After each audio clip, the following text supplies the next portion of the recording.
बिस्मिल्लाहिर्रहमानिर्रहीम। अस्सलाम वालेकुम दोस्तों, उम्मीद कंदासीं सब ठीक ठाक हूंदा। जी तो दोस्तों अॼु तव्हांखे ॿुधाईंदासीं फ़ाइज़ा अली जी दास्तान वीडियो इश्किया जे बारे में। जी तो दोस्तों फ़ाइज़ा अली जो दास्तान इश्किया हमीद अबड़ो सां थी वियो आहे ऐं हुन जी शादी भी मुकमल थी वई आहे ऐं काफ़ी सिंध में ऐं पूरे पाकिस्तान में हैरानी रही आहे।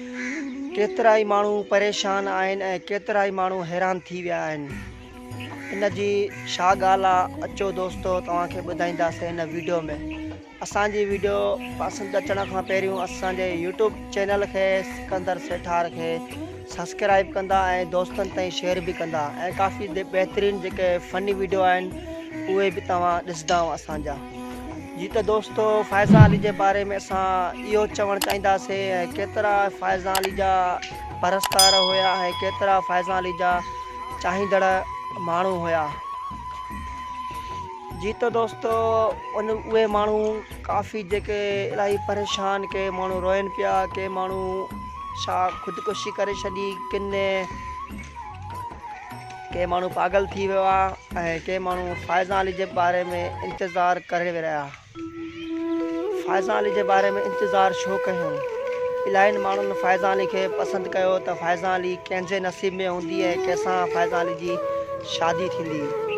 ऐं हमीद अबड़ो यकीन कयो त उहो तमामु बहितरीन सुठो इंसान भी आहे ऐं तमामु महिनत कंदड़ माण्हू भी आहे ऐं हुन जो इहो तमामु सुठो लॻो असांखे त फ़ाइज़ा अली जी शादी थी वई। असांखे भी ॾाढी ख़ुशी आहे ऐं सिंध जे परस्तारनि खे भी ॾाढी ख़ुशी आहे ऐं अलाह साईं जंहिंखे इज़त ॾींदो आहे त बिल्कुलु ॾींदो आहे ऐं इज़त जेका ज़िलत हूंदी आहे अलाह जे हथ में हूंदी आहे, इंसाननि जे हथ में का शइ न हूंदी आहे।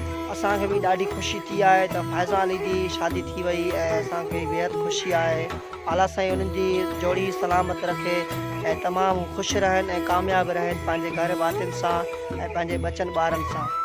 यकीन कयो असांजी दिली दुआ आहे फ़ाइज़ा अली जे बारे में त उहो ख़ुशि रहे, हमेशह आबाद रहे ऐं असांजो इहो चवणु आहे त कंहिंजे बारे में ग़लति न ॻाल्हायो वञे ऐं हू तमामु जेके सोशल मीडिया ते वीडियो वायरल थी रहिया आहिनि फ़ाइज़ा अली जे बारे में ऐं के माण्हू घटिया इंसान जेके हूंदा आहिनि काफ़ी ग़लति ॻाल्हायो वियो फ़ाइज़ा अली खे। के माण्हू फ़ाइज़ा अली खे छा पिया चवनि, के माण्हुनि खे फ़ाइज़ा अली खे बुरो भलो चवनि पिया। बसि ईअं करणु न खपे ऐं उनखे दुआ कयो, यकीन कयो अलाह साईं हुनजी ज़िंदगीअ में कामयाबी अता फ़रमाए ऐं हमेशह ख़ुशि रहे पंहिंजे घर भातियुनि सां, पंहिंजे बचे ॿारनि सां। उमेद कंदासीं त हीअ वीडियो तव्हांखे ज़रूरु पसंदि आई हूंदी असांजी। असांजे चैनल खे सब्सक्राइब ज़रूरु कंदा ऐं हलंदासीं काफ़ी जल्दी तमामु दोस्तनि सां मुलाक़ात कंदासीं। सिंध जो फ़नकार कहिड़ो बि हूंदो उन्हनि सां बि तमामु जल्दी मुलाक़ात कंदासीं ऐं सिंध जा मज़ाक़ी अदाकार हूंदा ऐं सिंध जा फ़नकार हूंदा, सिंध जी फ़नकारा हूंदियूं ऐं उन्हनि सां बि तमामु जल्दी असां मुलाक़ात कंदासीं। ऐं असांजो यूट्यूब चैनल नओं आहे, हिनखे बराए महिरबानी करे सब्सक्राइब भी कंदा ऐं दोस्तनि ताईं शेयर भी कंदा। वरी मिलंदासीं तमामु जल्दी अगले वीडियो में। सिंध सलामत, साथ सलामत, जीएस पाकिस्तान।